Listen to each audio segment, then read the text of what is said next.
Hey there, hopefuls! It's Melissa. Thank you for tuning in to the Hopeful Simplicity podcast. Throughout these episodes, we're going to talk about common organizing questions and situations.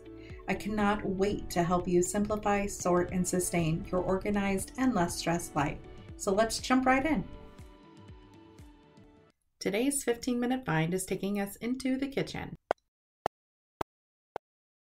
Unused to-go containers. Okay, I'm not gonna lie again. This one is a hard one for me because we've shifted from packing a lunch and going to work to working from home. So I'm like, I don't really pack my lunch often anymore. So I have a stack of unused to-go containers that just kind of sit in the cupboard until the holidays come and I take them somewhere and just take whatever leftovers I'm gifted with.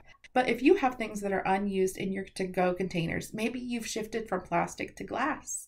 Maybe you've retired and you don't pack lunches anymore. Maybe you just don't like leftovers, so you make just enough to eat. You don't even need to-go containers to stack up in the fridge. Whatever you've got in that space, I want you to look for the unused items of to-go containers and simplify them out of your area. Now set those timers and tune in as we talk about today's organizing topic. Today's topic is brought to you by the Small Space Successes book series. From determining your personal organizing style to implementing the 3S method, the Small Space Successes series has you covered. Order your copies on Amazon and get your hopeful organizing journey started today.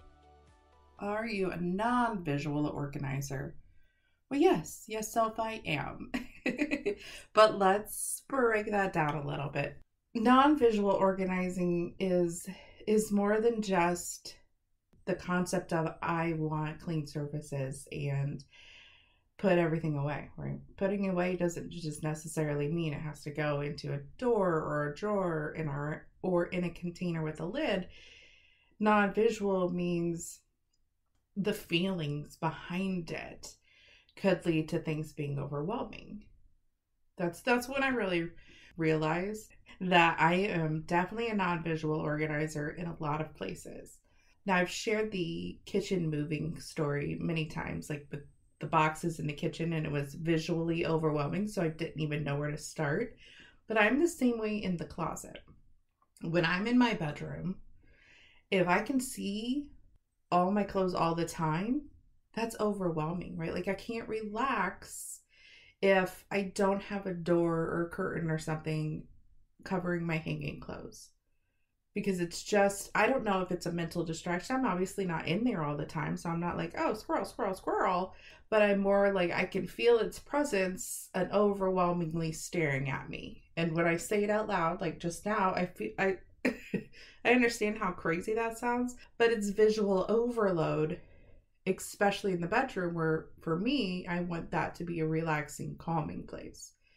The same can happen if you're at the store. Have you ever been at the store and you're in the aisle and it's like, okay, can I just have, light, medium, and dark roast coffee? That would be great. I don't need 1,700 flavors.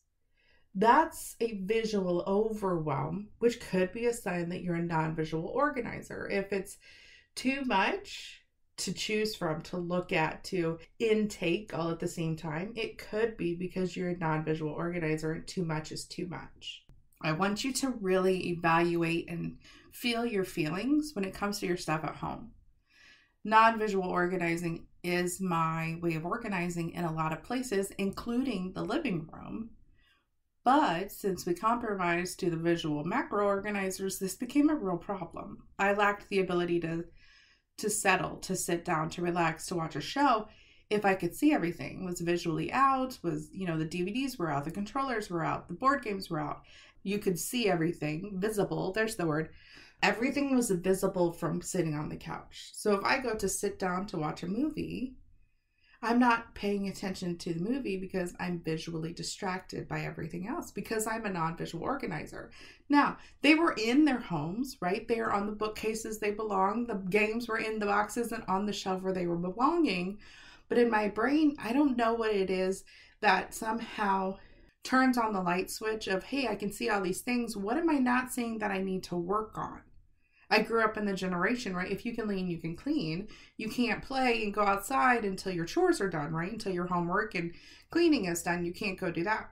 So I think somehow that still relates in my brain of if I can visually see everything while I'm trying to relax, there must be something that needs done. Fast forward to adult life, there's always something that needs done, right?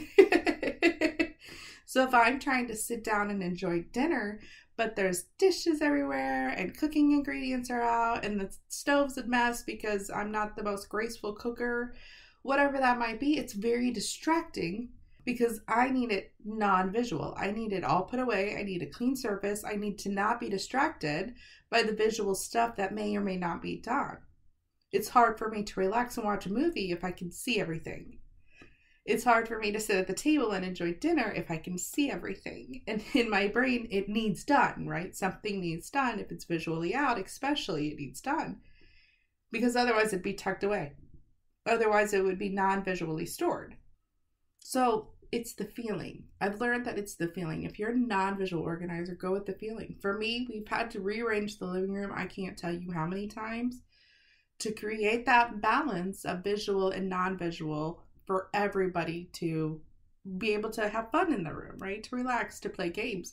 We actually keep the movies and DVDs on an open shelf behind the couch. So when I'm sitting down, they're still visually stored, but when I'm sitting down on the couch to relax, to hang out, to watch a movie, to, snuggle down or whatever, it's non-visual in front of me. It's not a mass of cases and colors and stuff in front of me because it's non-visual out of my sight from where I'm looking. It's still visually set up. It's still an open shelf behind the couch, but I'm not facing that way.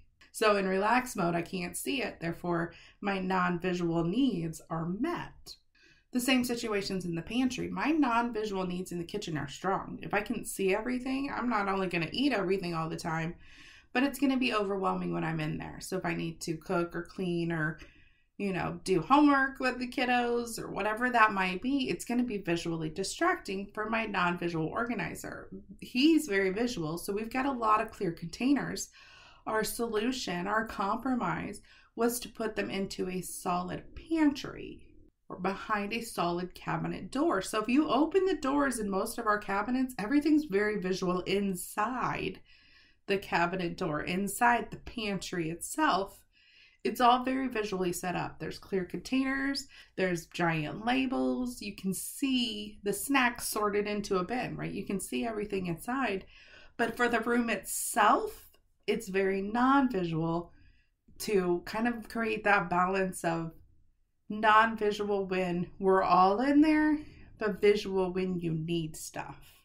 I mean, that's part of organizing with the home team is I know my visual organizing style and they know their visual organizing styles. And how do we build the compromises? In the kitchen, it needs to be non-visual for me, but it needs to be visual for everyone. So we built that compromise, right? Okay, the room itself, yay! The individual spaces, I got it, deal. Same in the living room. It needs to be a good blend where we can all enjoy the space. My closet is a single serve space, so that's cool just being, behind the door and set up for me. But it's knowing your feelings that can really help you identify if you really are a non-visual organizer in certain spaces. Today's episode was sponsored by the Organizing Style Quiz. Personal organizing styles can vary from person to person and space to space. Determining your style for success is the first step towards simplifying, sorting and sustaining an organized life. Grab your complimentary quiz online today. And that's it for today. Be sure to subscribe, like, and share this with all of your favorite friends. And until next time, stay hopeful.